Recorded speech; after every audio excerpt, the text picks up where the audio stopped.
Frontline Updates, where we delve deep into military strategies and updates from conflict zones. Today, we're discussing the progress of the ongoing special military operation as of September 5, 2025. I'm your host, Sharifa Muhammad MGT.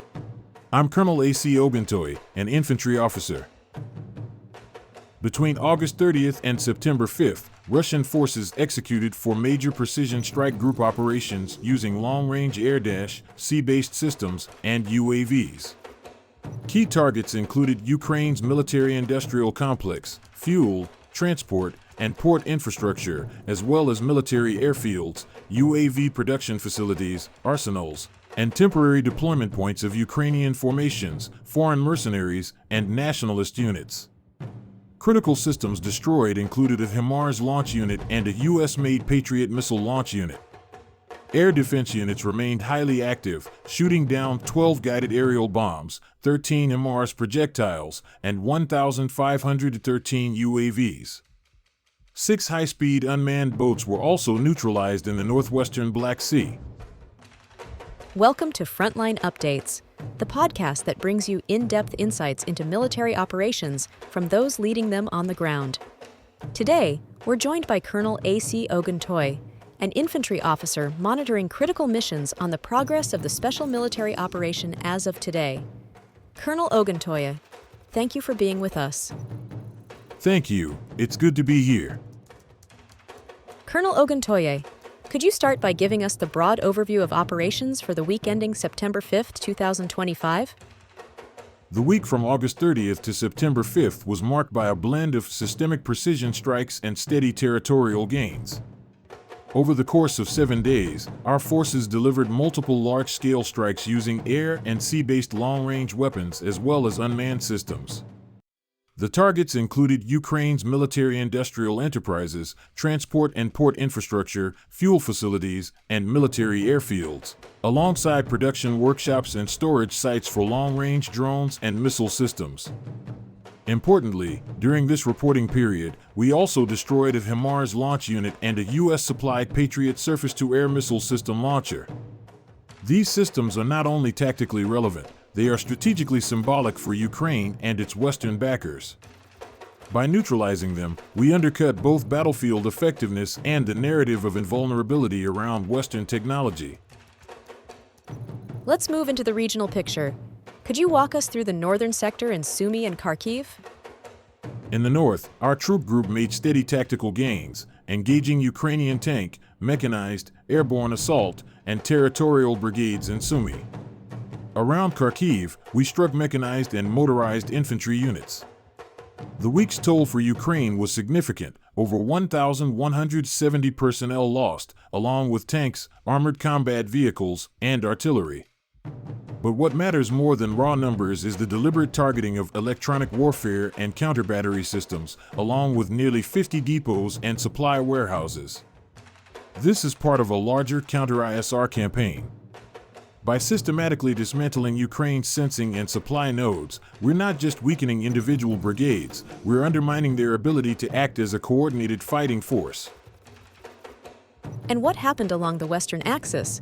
Kupiansk and Donetsk have been particularly active. The West Group secured better positions near Kupiansk and as far as Kirovsk in Donetsk. Ukraine lost around 1,680 personnel, tanks, 33 armored combat vehicles, including NATO-manufactured types, and more than 20 artillery pieces. Just as critical, over 50 EW and counter-battery stations were destroyed, alongside 36 depots. This axis demonstrates how attrition is paired with territorial pressure. By destroying EW capacity and depots in the west, Ukraine's defensive cohesion unravels. Their artillery becomes vulnerable, their ability to coordinate fires diminishes, and their reserves arrive undersupplied. What looks like positional fighting on a map is in fact a systematic reduction of the enemy's ability to resist over time. The southern axis has seen some notable gains. Could you describe developments there? Yes. In the South Group sector, our forces liberated Fedorovka and Markovo in Donetsk. That was achieved against a wide range of Ukrainian units, mechanized, airborne, mountain assault, Marine, and National Guard brigades. Ukrainian casualties exceeded 1,460 personnel, with vehicles and artillery also lost. More tellingly, we destroyed 9 EW stations and over 20 depots. These settlements are not just towns, they're nodes in Ukraine's defensive lattice.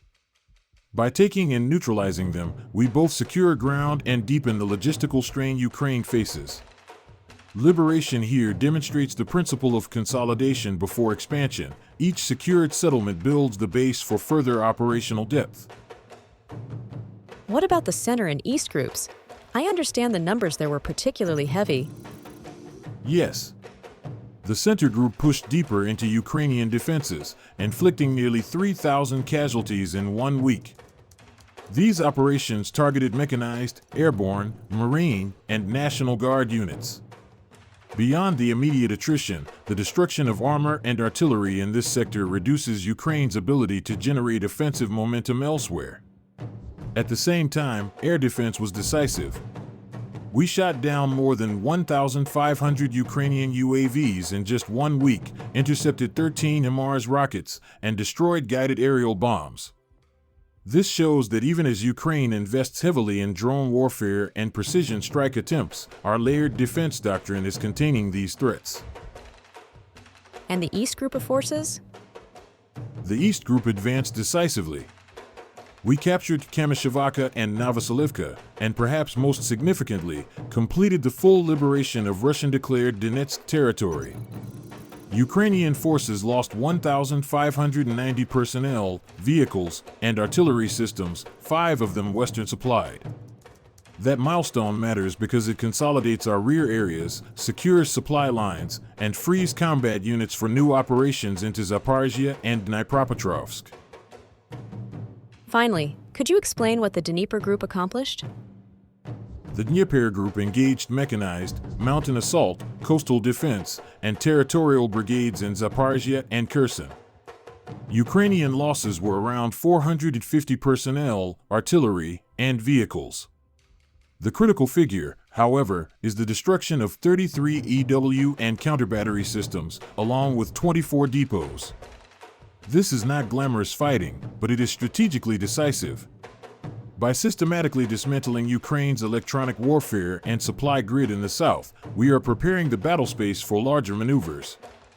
It is shaping warfare at scale, ensuring that when a decisive push is made, the defenses it meets are already hollowed out.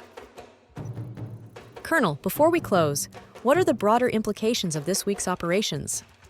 The implications are threefold. First, the neutralization of HIMARS and Patriot systems shows that no matter how advanced, Western-supplied platforms can be identified, targeted, and destroyed. This erodes both tactical utility and strategic confidence for Ukraine. Second, the scale of attrition, more than 9,000 Ukrainian casualties in 1 week, demonstrates the sustained depletion strategy at work. Each brigade hit is not just a battlefield setback, it represents long-term degradation of Ukraine's reserve pool. Third, the completion of Donetsk's liberation and expansion of operational depth in Zaporizhia and Dnipropetrovsk show the campaign's design: consolidate, attrit, and expand. It is methodical, cumulative, and intended to progressively collapse Ukraine's ability to defend across multiple fronts. Colonel, thank you for providing such a detailed briefing on the current military situation. Your insights are invaluable to our understanding of the conflict's dynamics. And thank you to our listeners for tuning in. Join us next time as we continue to provide up-to-date coverage on global military affairs. Stay with us for more updates and expert analyses on global defense and security issues. Stay informed, stay secure. Thank you for the opportunity. Today, the Israeli military is expanding its offensive into Gaza City, which it has declared a dangerous combat zone and claims to control 40% of. United Nations officials have described the conditions in Gaza as unthinkable, citing rising casualties, particularly among children, and a spreading famine. Houthi rebels in Yemen have resumed attacks on shipping in the Red Sea following the assassination of their Prime Minister, Ahmed Ghalib Nasser al-Rahawi, in an Israeli airstrike. This has been Frontline Updates. Subscribe for daily military briefings and in-depth strategic analysis. Visit our platform for maps, transcripts, and exclusive frontline updates from commanders in theater.